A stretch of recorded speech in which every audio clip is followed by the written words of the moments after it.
What is it really like to fight in Ukraine? What is the Russian army like? And what role the social media plays in all of this? Hi, my name is Diana, and today I'm talking to a former fighter of Ukraine's International Legion, known by the call sign Taco.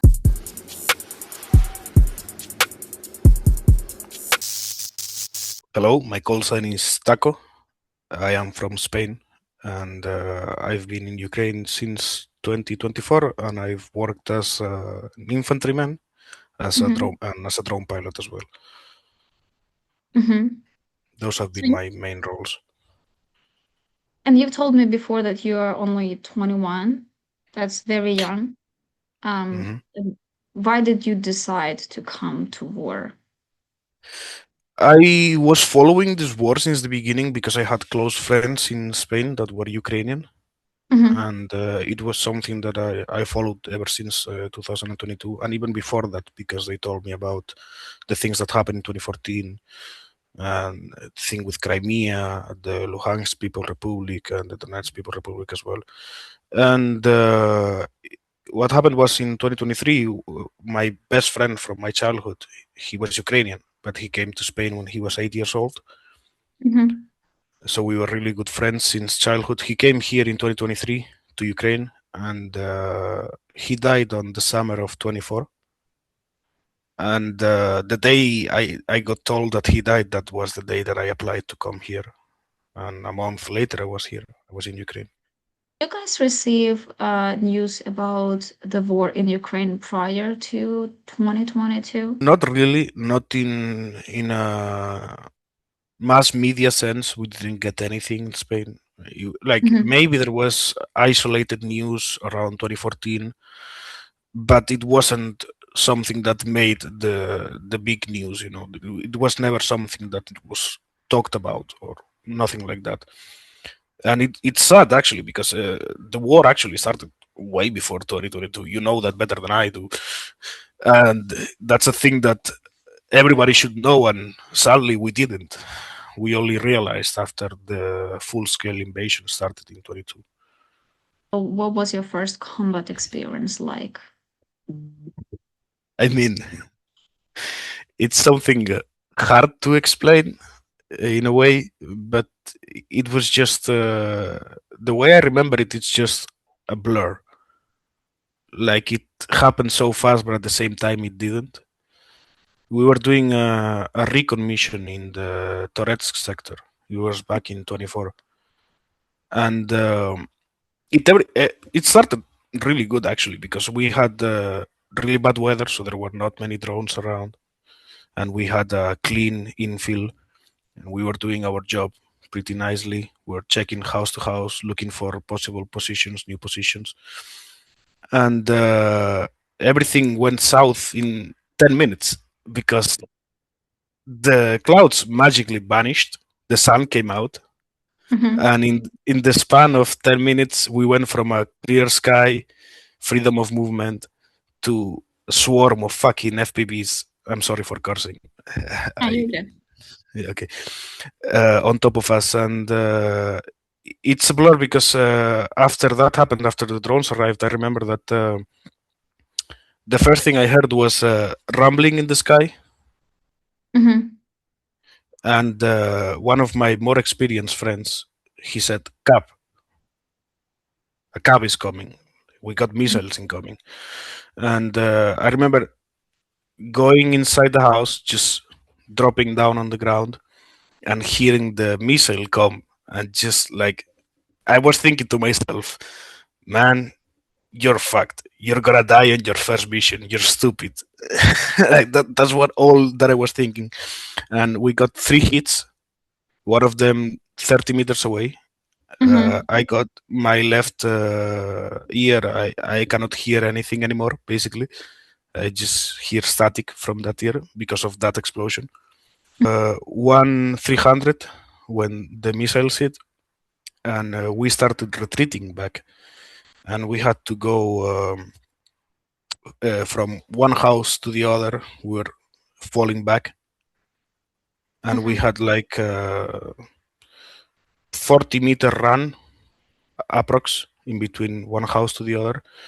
and I was second man. I had my point man and two guys behind me, and I was second. I remember my point man going out, and none of us could hear anything because of the explosions. And the only thing I remember is seeing him like run, and in the middle of the run to the next house, he got hit on the side by an FPV, and he just disappeared. Yeah, red mist. Yeah. So it was bad. It was bad, but it was a good. It was a good way of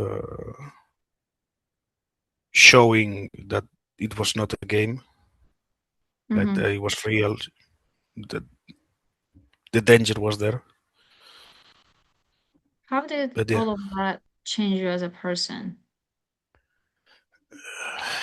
I couldn't tell, to be honest, how it has changed me as a person, because right now the only change I feel is that I am way more paranoid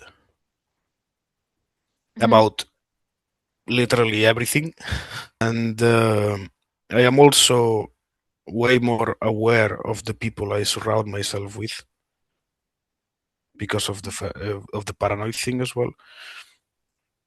But it has made me distrust everything really heavily, everything and everyone. I think it's a defense mechanism. Like it's my brain trying to not get me attached to people just in case something happens. You told me that you just finished your contract, but when you were still in the International Legion, what did your normal day look like? When we were deployed on a safe house on a different whatever sector of the front line we were in, it was just basically waiting for orders. When you're in a safe house, you just wait to get your call to go on rotation to do whatever you need to do, and you just train, you prepare, and when you get told you're gonna go in position, then that's a whole different thing. You get to your position, and when you're in the position, it depends on what role you're performing. Even if you're a Mavic pilot, if you're an FPV pilot, or if you're an infantryman, there are three fully different things. For Mavic pilots, when you're in position, you're just basically 24/7. Someone is flying, doing recon, getting information to our guys on the ground, getting information to the FPV teams, finding targets for our FPV teams and for our infantry teams, and just trying not to get killed, basically. And infantry, same thing. You just wait for orders. You just wait for someone to tell you to go somewhere. You wait for information about where the next target is, where the enemy is approaching you from. And for FPV piloting, you just wait until they give you a target and you fly, and you go and you try to get them. I've never asked that anyone before, even though I never think I should have. Russian propaganda claims that Russians never kill civilians, that they never damage, never target civilians. What do you think about that? I'm gonna give you two different answers. First is about the civilian targeting, and the second one is what I think about them. About civilian targeting, I'm gonna give you a plain example of my experience so you understand what I mean. It's that when I was working last summer on the Kupiansk sector, our safe house was in it was 15 kilometers away from the front line, but from the Bobchansk front line. And we had plenty of military presence, plenty. And the main area of the town was always filled with military vehicles, military personnel. And it was actually rare to see civilian people there. I remember going to the store one day on that town. A Russian FPV came by. There were at least a dozen military vehicles, hundreds of military personnel just walking on the streets, and the Russian FPV decided to hit the only civilian car on the square. And they killed a couple of elderly people, husband and a wife. They killed them inside their car. Plenty of valid military targets around, but they chose to go for them instead of going for the military targets. Yeah. Even my friend, the one that I told you went missing, he told me all those things as well, that Russians target civilians just out of spite in many cases.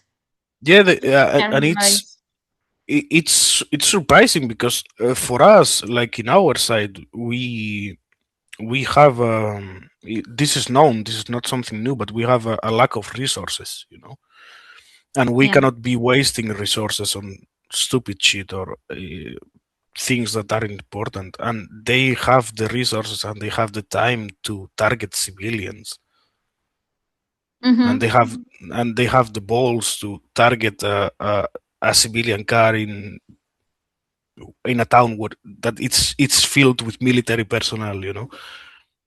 So that's why, coming to the second part of my answer, I don't respect the Russian army at all. I don't respect the Russian soldiers at all. I don't respect the Russian people in general, because they are all supporters and they are all part of what's happening.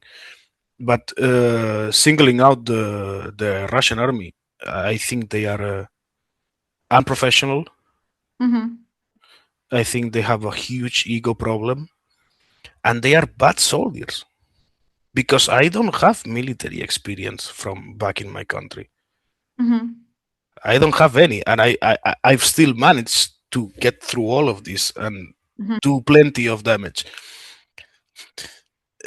I used to have some respect for them before all of this started, because, you know, typical thing, second world power, blah blah blah blah blah. But no, not anymore. They are not. They are not anything that they try to make themselves look like they are. And that I heard from another international legionnaire is that a lot of them are civilians dressed in military uniforms who are just trying to get paid for killing Ukrainians, basically. This is actually something I read in Russian news. A guy who went to fight in the special military operation, a Russian, he went to fight to buy his daughters a horse. Eventually got killed by another Russian. Yeah, there's two types of Russian soldiers. There's the conscripts and I'm trying not to be offensive, but basically three types. Is the conscripts, the Mongoloids, that they think they can do something and they think it's gonna be easy and they can get money from it, and then there's the professional soldiers. And it's a huge difference, especially in fighting. When you're fighting like in an infantry setting, we're not talking about drones, we're talking about like face-to-face combat, you know, infantry combat, and they're really easy to spot because you find these under-equipped, under-trained, under-motivated guys that they just walk. They tell them to either walk or we shoot you, and those are the first ones to die. And then you get the ones that sign a contract. They are motivated, but they don't know shit, and they also die fast. And then after 50 of those first two types have died, then the professional soldiers step in, and they still die as well. What do you want people watching this to take away? What do you want people to know? I've noticed a trend lately, and it is that people are forgetting about this war. People they think that oh no, it's been so long, like it's not interesting anymore, it's not important anymore. People need to know, especially European people. They need to know this war is important, and they need to know that they need to support this. I'm not asking them to come here themselves and go to the front line, but even an Instagram repost is helping the war. They need to understand that it's not only Ukraine. Ukraine is the only country that's putting their feet down and they're stopping the Russians from going further. After, what's going to happen if they take Ukraine? You think the Russians are just going to be like, oh, that's it, we only wanted Ukraine? No, people need to realize that we together need to stop this. We have a union, we have the European Union, we have NATO, we have everything. People need to realize that NATO was created for the sole purpose of stopping the Soviet Union, now Russia. The European Union was also created for the sole purpose of helping the continent and stopping the aggressor from getting to the rest of us.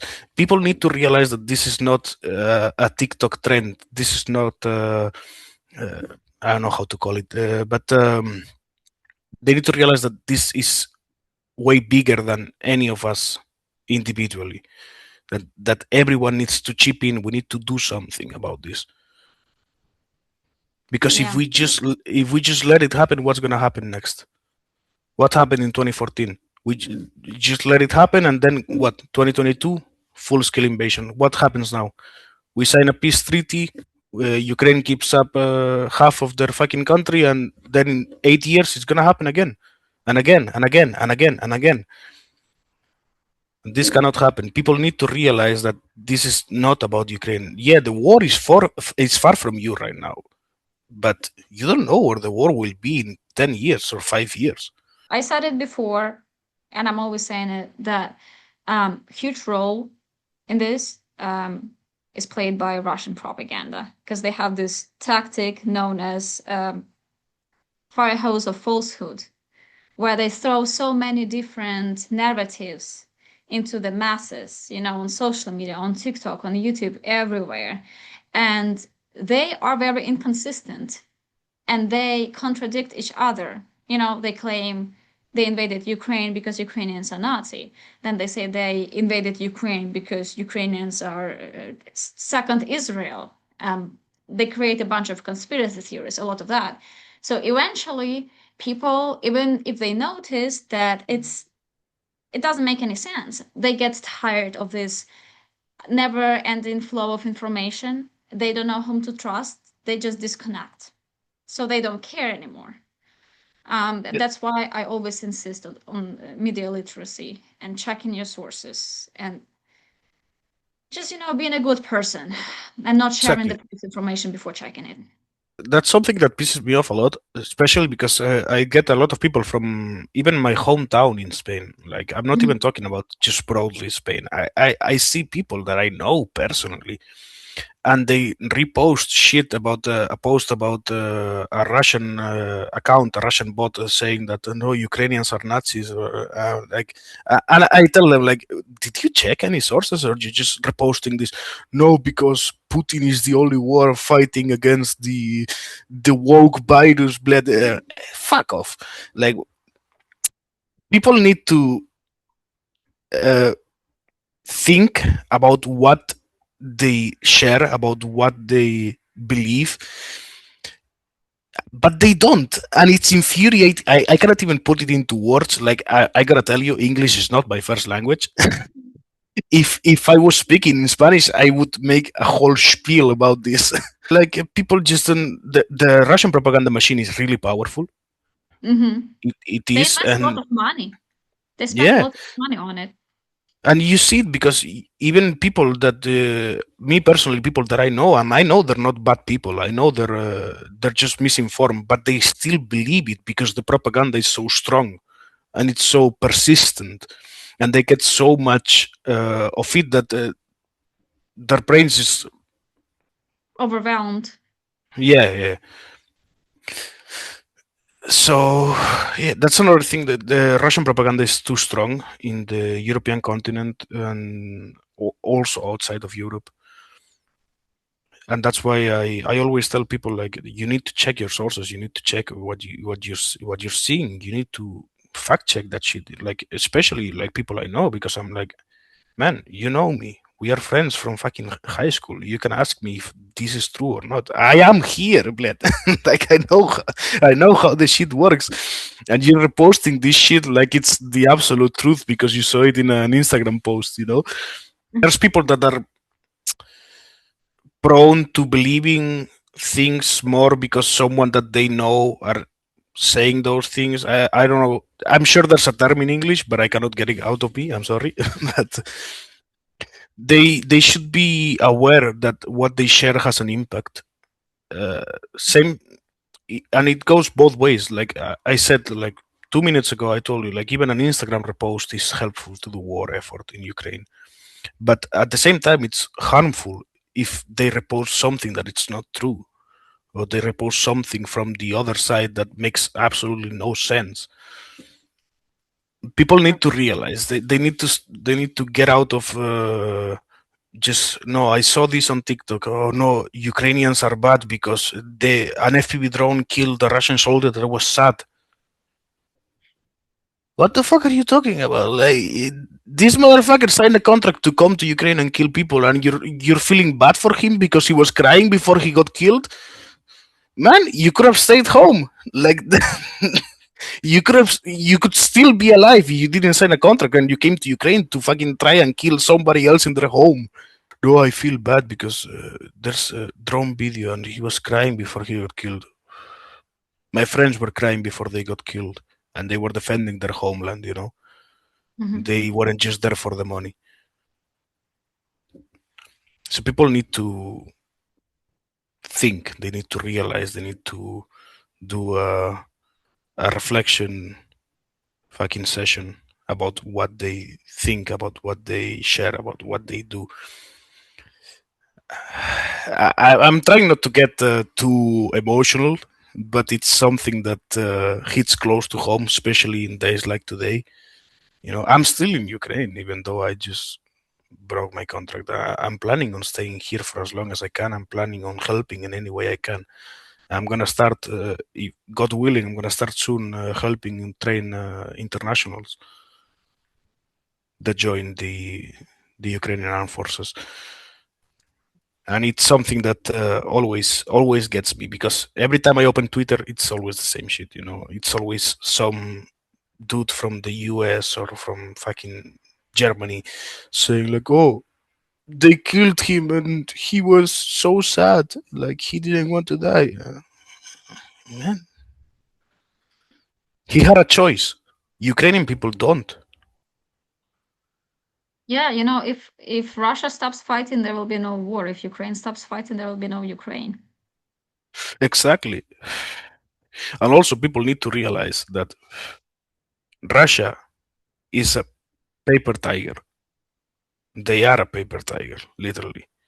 This bullshit about second strongest army in the world.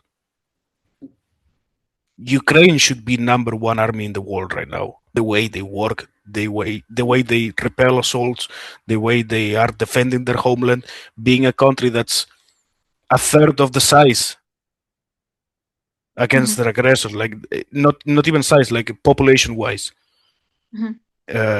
weaponry wise, fucking budget wise. It's crazy.